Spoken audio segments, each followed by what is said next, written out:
So, it is a good thing that I have still those equations on the blackboard, and as I told you, if you like you can say I will forget this term temporarily, then the motions of the two electrons can be separated using the method of separation of variables, and if you did that, what will happen to psi, capital Psi R1 R2 would be actually given by psi 1s, that we are only interested in the ground state, that is why we write it like this, psi 1s at R1 multiplied by psi 1s at R2. So, they are sitting in identical atomic orbitals having the same shape. This is the ground state of the system, but this is not the exact wave function. Why is it not exact wave function? The reason is that I have decided to neglect this 1 by R12. If you did that, this is the exact wave function. So, therefore, I can now say that okay, this is my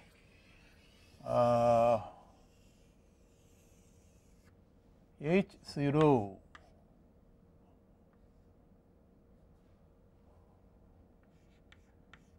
unperturbed Hamiltonian, and then I have a perturbation added to the Hamiltonian. What would that be? It will be this 1 by R12 term. So, this is my perturbation, and I can straight away use perturbation theory to calculate the energy, correction to the energy of the system. Before I do that, let me tell you, I mean I did not actually tell you why this term makes it difficult. Why is it that this 1 by R12 makes things, or so to say, life so difficult? You have the nucleus, there is one electron here, there is another electron there, both are moving around the nucleus. Both the electrons are attracted towards the nucleus, so they want to be near the nucleus, correct, but they do not like each other, so to say, because they repel each other, they have the same charge, so therefore they do not want to be near one another, right. Now, the analogy that I give usually is, imagine you have a beautiful girl and two boys. The boys, both of them are in love with the girl, so they would hopefully would like to be near, but then of course they do not like each other, so therefore the dynamics of the system is extremely complex. Okay. Now, again if you think of this, this is electron 1, that is electron 2. Suppose the electron 1 is on this side, then in all likelihood what will happen is that the most probably the electron will be on the other side, so as to minimize the repulsion between the two electrons. And further, if this electron moves perhaps in this direction, ideally what the other electron would do is it would move in that direction, so that can avoid this electron. So, that is how the motion, describing the motion of two electrons is extremely difficult. One says that the motion of the two electrons are correlated. The motion of the second electron will depend upon the instantaneous position of the first electron. That is the reason why things are difficult. Now, imagine this is the case for helium, and suppose I had uranium. You have a nucleus, 92 positive charges in the nucleus, 92 electrons, right, all trying to avoid each other, but are all at the same time trying to be as near to the nucleus as is possible. Very difficult thing to treat, and that is why quantum chemical calculations are difficult, but in spite of that, these days actually we can do calculations using quantum chemistry and get a fairly decent agreement with experiments. And as I had been saying again and again, variation method is the basis for most of the calculations. Okay. So, now let me tell you how to do this calculation. I say I have H0,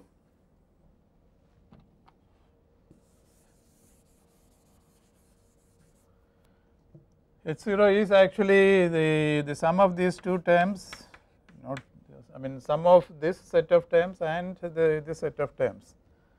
So, H0 will be operating upon, I mean maybe I should write it in detail, minus 1 by 2 del 1 square minus Z by R1, that is electron 1 plus minus 1 by 2 del 2 square minus Z by R2, right.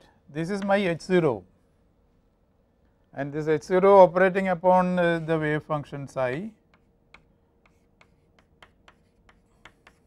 Maybe I should call it psi 0 because I have not included electron-electron repulsion, and this will be equal to what? E0, right, psi 0 R1 R2. And specifically, I mean, this can be actually separated into two separate problems: electron 1 moving in the field of the nucleus and electron 2 moving in the field of the nucleus, which actually means that psi 0 may be written as a product of these two functions, and these two functions are specific. You are interested in the ground state. If you are interested in a first excited state, what will happen is that you will not have both the electrons in one s, but one of them or maybe both of them are in some other atomic orbital. So, because we have always been interested in the ground state, what will happen? We will say that psi 0 R1 R2 would be how much? It's equal to psi 1s R1 and psi 1s R2. Fine. And what will be the energy? I mean, the two electrons do not interact each other, so the energy of the system will be sum of the energies of the two electrons. Each electron has how much energy? Well, we remember we are working in atomic units. This is the expression for energy in atomic units, but in this particular problem both the electrons have the quantum number n equal to 1, and therefore energy of the first electron will be minus Z square by 2.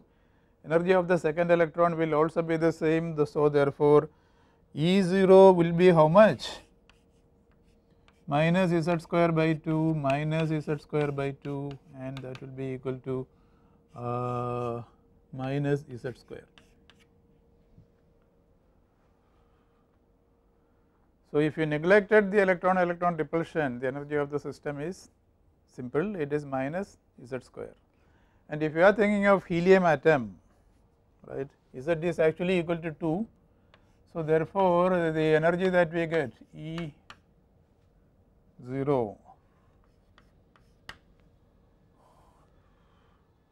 because we are thinking of the ground state, maybe I can add another subscript. It is not really necessary, but it is the ground state. So, minus 4, well, if you put Z is equal to 2, you are going to get minus 4 atomic units, okay. And minus 4 atomic units is how many in electron volts? It is going to be minus 4 into 27.2 electron volts, and this is going to be minus 108.8 electron volts.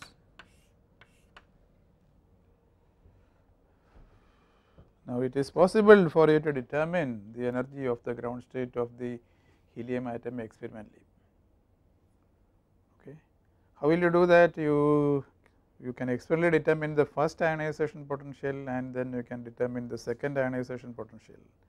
First ionization potential is the energy required to take the first electron out, and second ionization potential is the energy required to take the second electron out. So, by measuring ionization potentials, which is quite standard, you can get how much the ground state energy is, and actually if you do the experiment, the value that you get is minus 78.62 electron volts.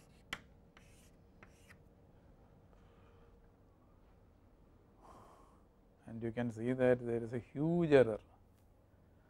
When I say huge error, how much? I mean 25 or 30 electron volts is the difference.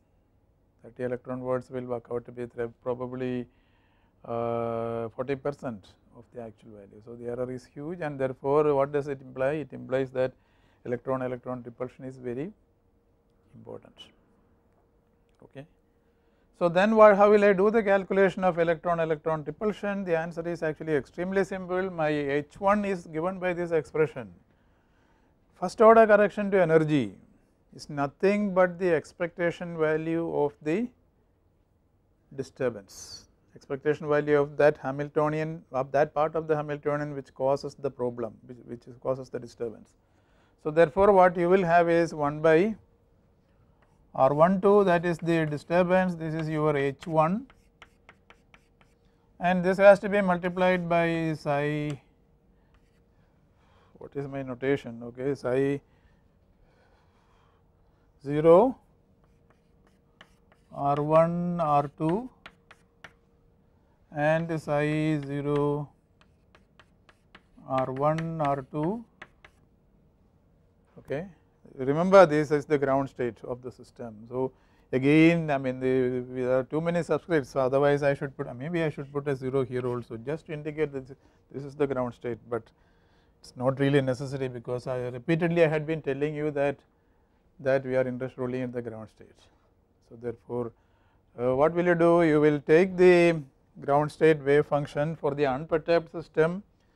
This is the disturbance, the perturbation multiplied by the complex conjugate of this same function, integrate over the entire space. And now what do we mean by integrating over the entire space? This is a problem in which there are 2 electrons. So you will have to integrate over the coordinates of the first electron and you will have to integrate over the coordinates of the second electron. So therefore what I will do is I will say d tau 1, that is electron 1, d tau 2.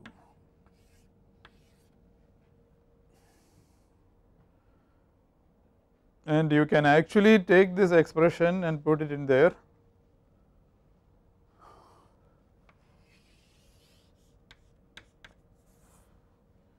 If you did that, you are going to get integral d tau 2 d tau 1. Remember this is integration over 6 variables in total because you have d tau 1 and d tau 2. And then what will happen, you put this wave function. So if you think about this, you are actually going to get the psi 1 as R1, where is it, okay, R1 square. I am already using the fact that the functions are real, so therefore I do not have to put star operation there, and psi 1 as R2 square, right. Both the electrons are sitting in the same orbital, and what will happen is that you will have 1 by R12. So this is the integral that you have to perform, correct. Now think about the physical meaning of this. What is this? This is actually the electron density. Psi square is electron density of electron 1 sitting in the 1s atomic orbital, correct. So therefore let me draw a picture. This is the nucleus, this is psi 1s R1 square. It is actually spherically symmetric because it is a 1s atomic orbital, and this psi 1s again, but it is now R2. So this is the electron density of second electron.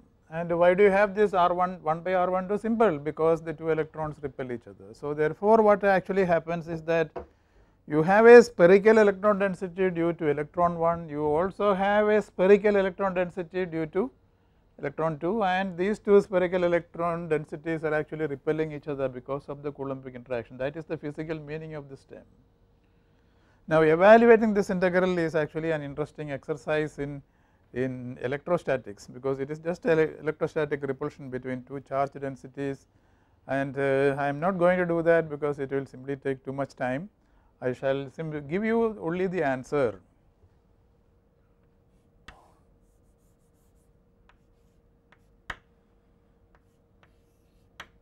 This is the answer. I mean the integral is quite complex, but when you do the calculation, eventually what happens is that the answer turns out to be such a simple number. This is, I mean physical meaning is obvious. You have 2 spherically symmetric charge densities, electrons are, these are due to the 2 electrons, the 2 electrons repel each other. That effectively means that the 2 spherically symmetric charge densities repel each other.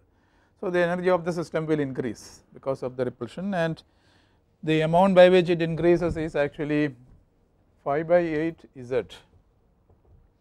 So therefore if you added this correction to the energy, what was our original energy? The original energy was minus Z square for a general value of Z.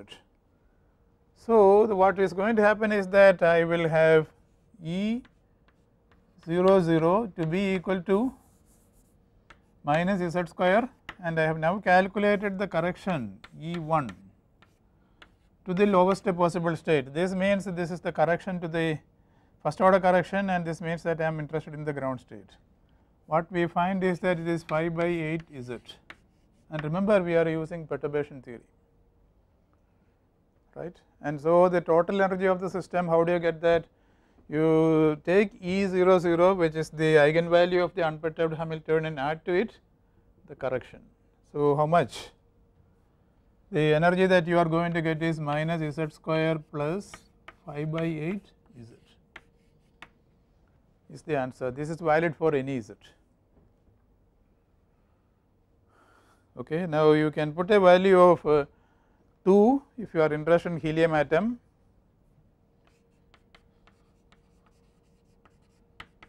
and that will give you minus 4 plus how much? I mean, the Z is 2, so therefore 5 by 4, which works out to be minus 2.75 atomic units.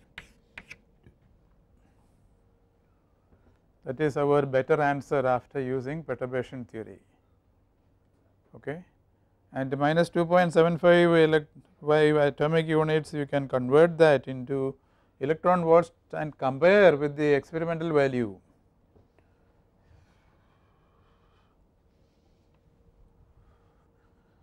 Well, to get the value in electron volts, you will have to take minus 2.75 and multiply it by 27.2.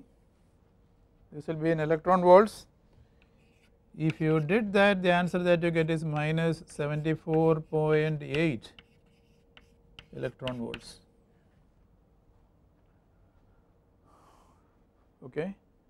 And now you can compare this number with the experimental value. The experimental value is minus 78.62.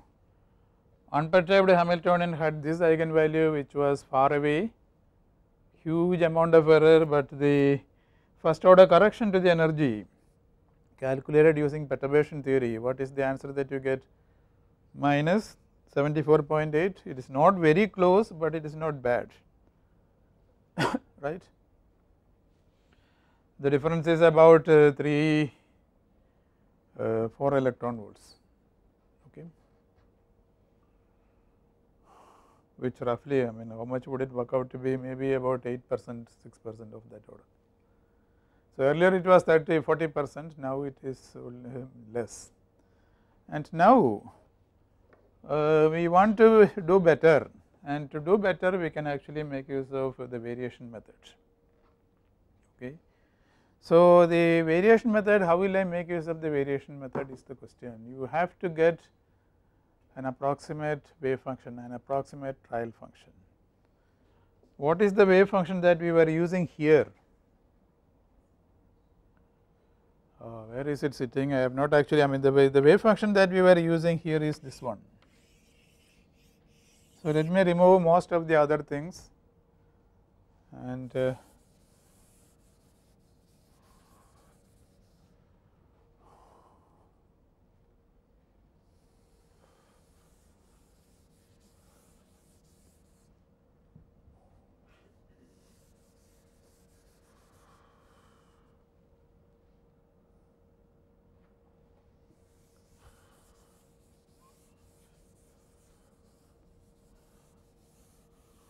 let me now write this in a little bit more explicit fashion. This is actually, I mean, if you use that expression for psi 1s, this is actually going to be Z to the power of 3 divided by pi, because I am multiplying these two, e to the power of minus Z r1 minus Z r2. That is what the wave function is actually, because psi 1s is given by this expression, and you have to multiply psi 1s r1 with psi 1s r2, and you will get the wave function. So, this is the function that we have used, right. Now, why do I write this? The answer is that I want to think of an approximate wave function for the system, which hopefully will be better. Now, when trying to guess approximate wave functions, you always use physical intuition. If you want to get good answers, you should always use physical intuition when you guess the wave function. So, let us look at the problem. The nucleus is here.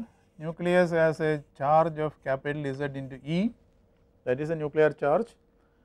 Okay, in the case of helium, Z is 2, and you have 2 electrons. Now, what this function is saying is that the 2 electrons do not feel each other, right. That is what this function is saying, and each electron feels the full nuclear charge. That is why this capital Z is sitting there, correct. Each electron feels the full nuclear charge, but that we do not think is likely, because what will happen is that you see the first electron, suppose it is here is the nucleus, it is likely that the second electron will sometimes, not always, but sometimes it will come in between. So, you can say that the first electron would be, if it is coming in between, actually it is screening the nucleus, right. If the second electron is coming between electron 1 and the nucleus, then it is screening the electron 1. So, therefore, what will happen, the effective nuclear charge felt by electron 1 cannot be this Z, it has to be less than Z, okay. And similarly for the other electron also, it has to be, it cannot be Z, but some number which is different from Z. So, how will you account for that? Well, you are saying that effectively the nuclear charge is not Z, but less than that. So, therefore, let us, I mean, if the nuclear charge was less than that, what would be this function? Well, the new function that I can think of is Z would have an effective nuclear charge, which I shall denote as Z prime, and what will happen, I would have an Z prime here, Z prime here. So, effective nuclear charge is now Z prime, but I do not know what the value of Z prime is, but it is a parameter that occurs in my wave function. So, what will I do? I will calculate the expectation value of energy, right. I will calculate the value of script E. Script E is going to depend upon this parameter Z prime, and then having determined the value of script E as a function of Z prime, what I will do is I will have to choose the best value for Z prime. And how will you do that? You will do that by minimizing the value of script E. So, this is the procedure, okay.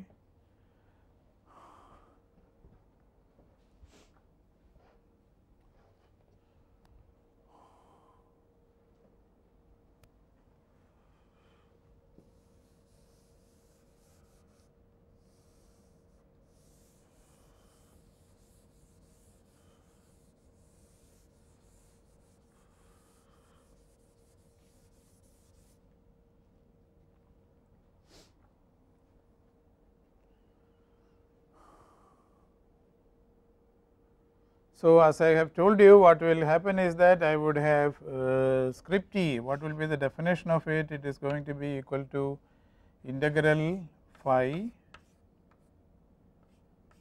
R1 R2 H phi R1 R2. I am being explicit, note that I have used a capital phi, because this is a function that depends upon R1 and R2, and then you will have to integrate over the entire space d2 1 and d2 2. And again, strictly speaking, what should I have? I should have the same, well, there should be a star here. I should have phi star R1 R2 multiplied by phi R1 R2 and integrated over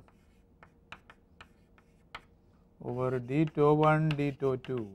But then you see, you look at the wave function, it is a product of two separate functions. Each one of them is normalized. So, therefore, what will happen to this integral?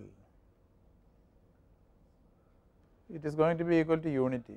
because you see you take two functions which are normalized, multiply them, first depends upon R1, the second depends only upon R2, and then you integrate, you are going to get the answer unity. So because we have chosen this function to be normalized, this also turns out to be, this turns out to be normalized.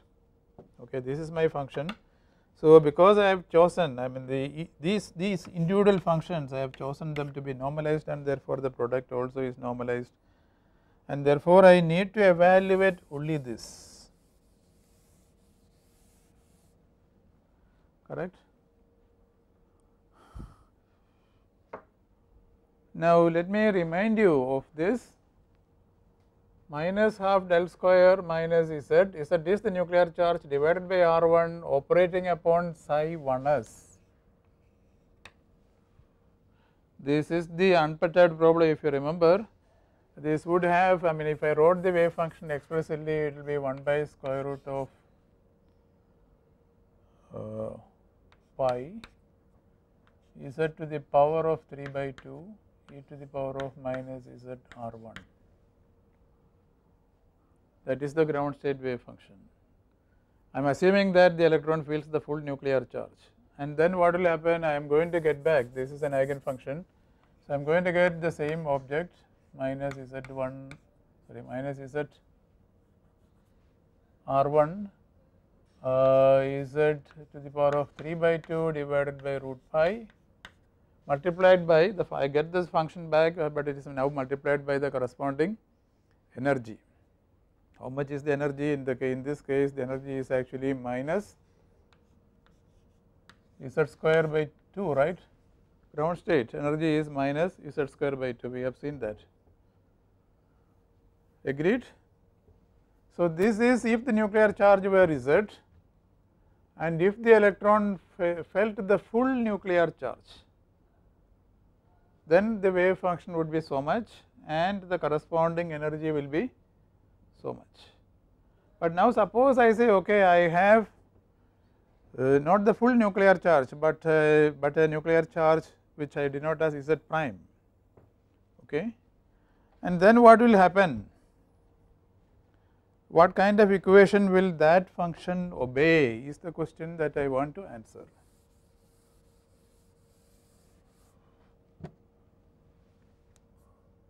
So instead of this, if you say Z prime to the power of 3 by 2 divided by root pi e to the power of minus Z prime divided Z prime into R1, suppose you were operating upon that,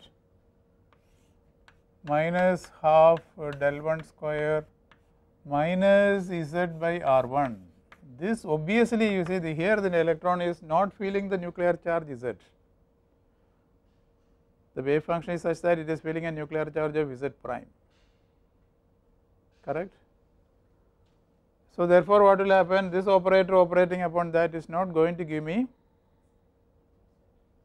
an eigenfunction, it is definitely is not going to give me an eigenfunction. So if that is the way it is, what I can do is I can imagine that if I change this Z to Z prime, suppose,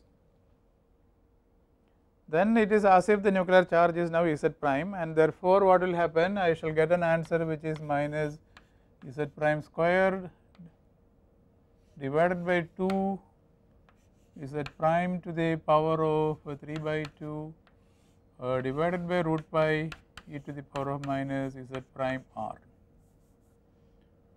R1 actually.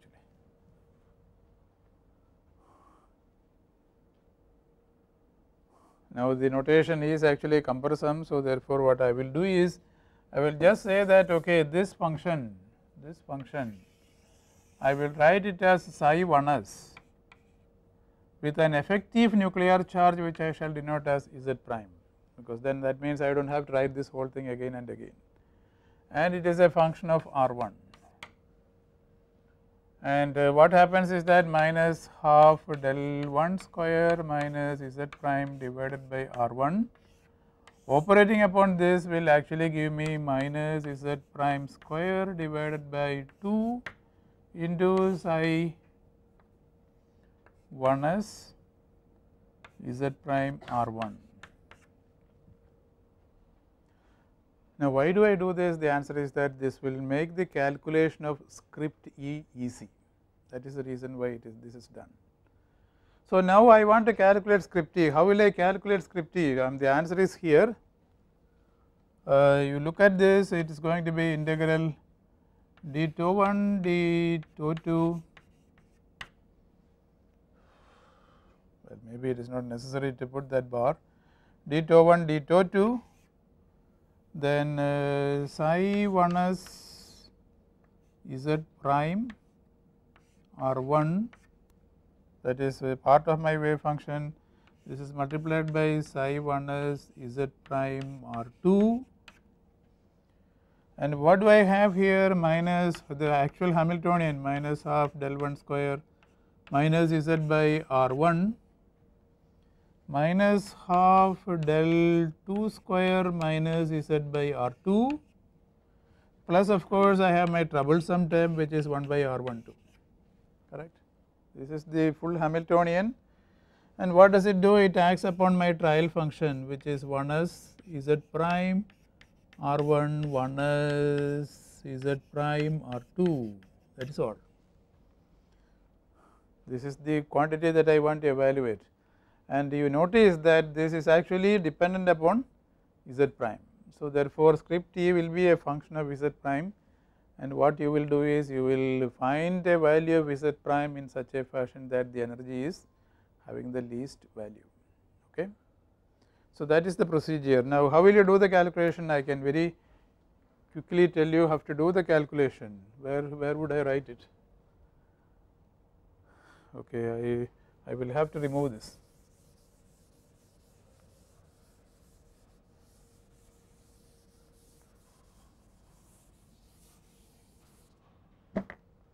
See this one, if you look at this, minus half del 1 square minus z by r1, is this the actual nuclear charge, and this is going to operate upon psi 1 as z prime, correct, and if that operate upon this function, you are not going to get back the same function. So, that is a minor problem, but we can solve that problem. How? I will introduce a minus z prime by r1, right. So, that this and that together, when it operates upon that, what will you get? You will get back the same function, but then I cannot simply introduce that, I have to compensate for that. So, what will happen? I will have another plus z prime by r1, I have to do that. Similarly, this del 2 square minus z by r operating upon this is not going to give me back the same function, because it is not an eigen function, because the nuclear charge is z. So, what I will do is I will introduce another term which is minus z prime by r2 plus z prime by r2. So, these are the modifications that I will perform, and then let us see. In fact, it would have been better if I could write here, but that is not possible. But anyway, what is going to happen is this: you look at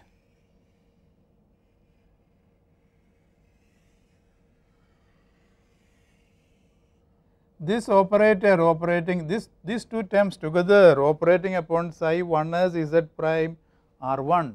This operator is dependent only upon r1, so therefore it will not affect that.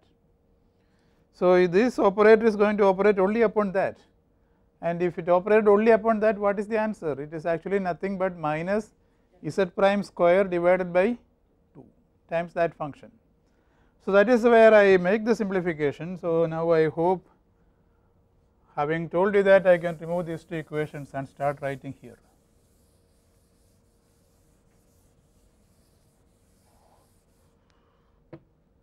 So, this will become integral d tau 1 integral d tau 2 psi 1 as z prime r1 psi 1 as z prime r2. We split this, I have minus half del 1 square minus z prime, I put z prime there, divided by r1 operating upon psi 1 as the same function, psi 1 as z prime R1 psi 1s Z prime R2. I have written only part of it. I have another term coming from electron 2. How would it look like? Similar kind of term, psi 1s Z prime R2 R1 psi 1s Z prime R2, and I will have kinetic energy of electron 2, interaction of electron 2 with the nuclear charge which I temporarily have manipulated to be equal to Z prime, and psi 1s Z prime R1 psi 1s Z prime R2.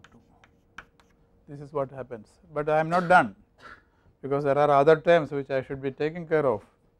Which are the other terms? I have accounted for this one, I have accounted for this one. I have also taken this and that is all, but there are other terms left which are the other terms. This is going to be plus,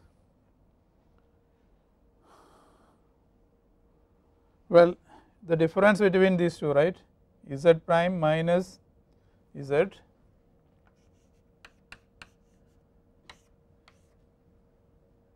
that is a constant, then d21 d22 psi 1s Z prime R1 psi 1s Z prime R2. What do I have here? You look at this expression, you have Z prime with a positive sign and Z with a negative sign, that is why I had Z prime minus Z, but both of them have a 1 by R1, so therefore I should put that 1 by R1, and psi 1s R1 Z prime psi 1s R2 Z prime. Correct. This is from electron 1. Similar term is going to come from electron 2. So what will happen? The only difference will be, instead of this 1 by R1, you are going to have 1 by R2. So you will get plus Z prime minus Z integral d21 d22 psi 1s Z prime R1 psi 1s Z prime R2. Notice also that whether I put the vector symbol here or not, it does not really matter, because it actually depends only upon the distance. It does not depend upon the vectorial nature of this vector. So 1 by R2 psi 1s Z prime R1 psi 1s Z prime R2. This is what happens. I am not done yet, because there is the problematic term. What is the problematic term? The electron-electron repulsion. So I have to put that. So what will happen? I will have plus d21 d22 psi 1s Z prime R1 psi 1s Z prime R2. Well, we may need this, but I am not going now. I am now going to remove it. 1 by R12 psi 1s Z prime R1 psi 1s Z prime R2. That is the way things are. But then, if you look at this, okay, this operator depends only upon R1, so it is not going to affect the second function. It is not going to affect the second electron wave function. So therefore I can just move it here. What will you get? You will get psi 1s Z prime square R2. That I can again move here. I can do this integration. The function is normalized. So you will have psi 1s R2 square integrated over the entire space for the second electron. Answer is 1. So therefore immediately I can remove this, I can remove that, and I can remove that. That is a nice simplification, and I am sure you would realize that the same thing can be done with the second term, because the second term depends only upon electron 2. It will not affect this term. So, you can move this outside, this R1, this term and that term can be combined. You can take it out, do the integration over tau 1, answer will be unity. So, this also goes.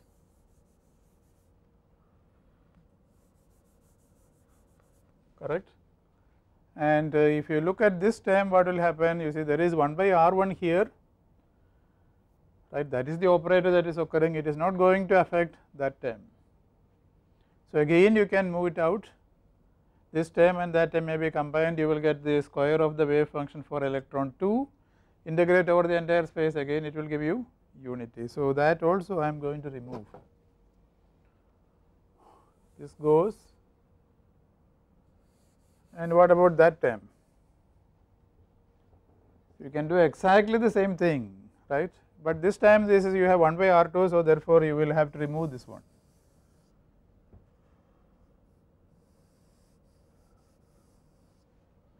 Right, and unfortunately the last term you cannot remove anything, it remains as it is. But if you look at the last term, what will happen is that you have psi 1 as R1 into psi 1 as R1. So, it is actually psi square. What is psi square? It is the electron density of electron 1. Right. This into that is nothing but the electron density of electron 1, this into that will be the electron density of electron 2, and what is happening, these two electrons are actually interacting with a electrostatic interaction, right, and these orbitals, so they have the effective nuclear charge is Z prime. If the charge was Z, we know how much the value of this integral is, the electrostatic repulsion. If the value was Z, then the answer is 5 by 8 Z. So, therefore, I can generalize that and immediately say as far as this is concerned, it is nothing but 5 by 8 Z prime. Okay, so, this is actually 5 by 8 Z prime.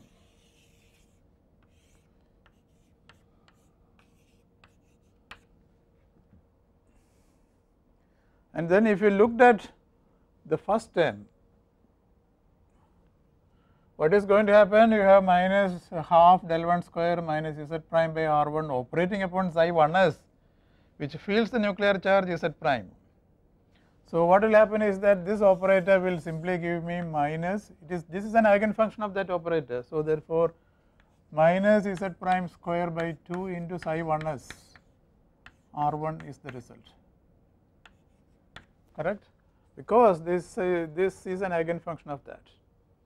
So, you can put that value here, then you will realize psi 1s and psi 1s can be multiplied, you will get psi 1s square.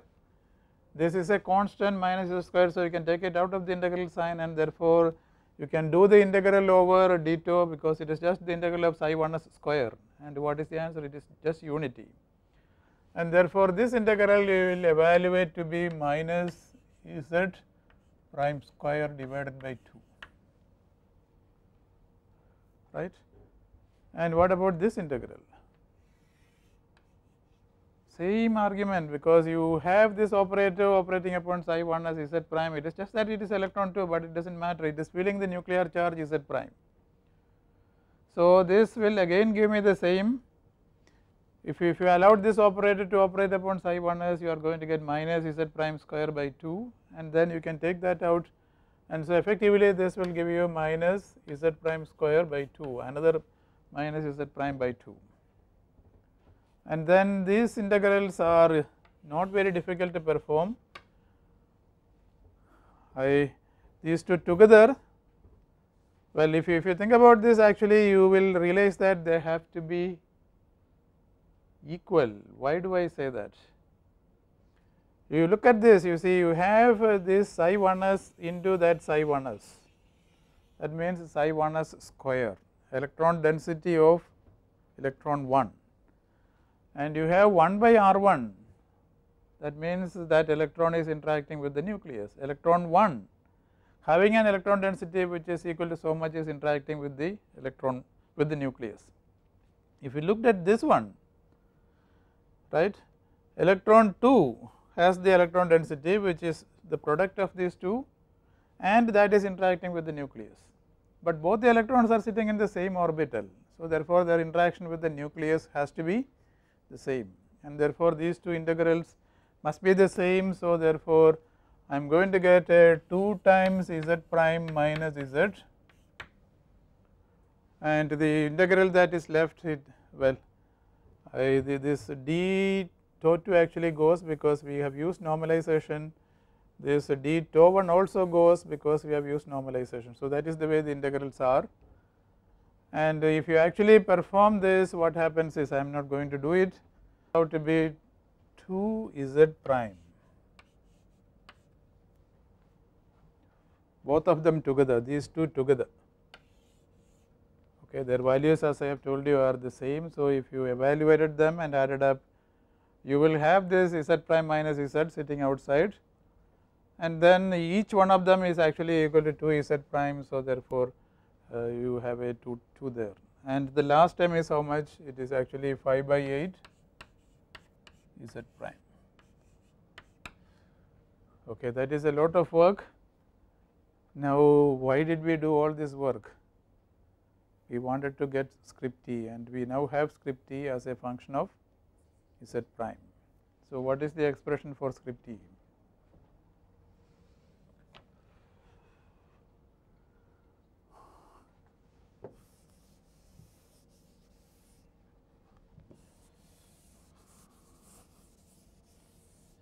The answer is, it is going to be the sum of all those terms. So it is going to be minus z prime square plus 4 z prime minus z into z prime. I hope I have not made any mistake, plus 5 by 8 z prime, because I have not evaluated all the integrals, I have to be careful. Okay, I realize that there is a minor mistake, there is an extra 2 that I have put. This is not there, if you evaluate, because you see I did not evaluate the integral, so I had to copy, and in copying I made this minor mistake. So all that happens is you have a 2 here instead of the 4.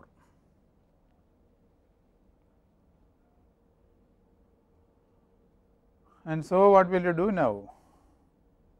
You will take the derivative of script t with respect to z prime, because that is our variational parameter, and put the derivative equal to 0. What is the answer that I am going to get? Minus 2 z prime. I still am a little bit worried about this. It seems to be okay.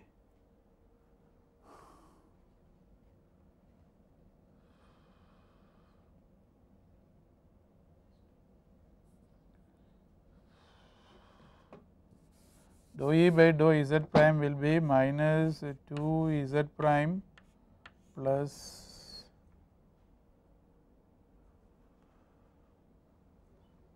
uh, 4 z prime, right? That will come from here, minus 2 z plus 5 by 8.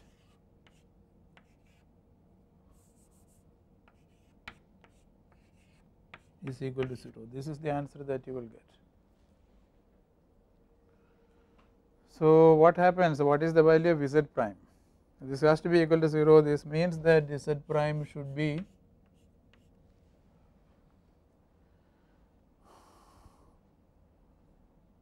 you can rearrange and get this answer z minus 5 by 16.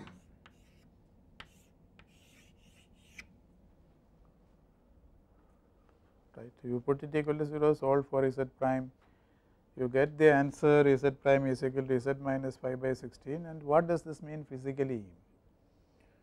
The effective nuclear charge that the electron feels is actually less than z. By how much? It is less by 5 by 16. So therefore you can refer to this as a screening factor. The electron 1 is screened by electron 2 to the extent of 5 by 16. Right. This may be referred to as a screening factor, and then you can take this expression, this is our z prime, you can take that and put it in here and evaluate the value of script t, the best possible value for script t. If you did that, you will find that script T is given by this expression. The fairly simple exercise, so let me just quickly finish this. The best possible value of script T you can calculate, and you will find that it is nothing but minus Z minus 5 by 16 the whole square. This is the answer that you will get, provided you took this value of Z prime and put it in here. That is the answer that you will get. And specifically in the case of helium, you can put Z is equal to 2 and get the value, best value for script T, correct, and that turns out to be minus 77.45. This turns out to be minus 77.45 electron volts for helium, whereas the actual energy I have told you it is about minus 78.62. So, you can see that you are getting close. Okay, I think I will continue in the afternoon. So, thank you for listening.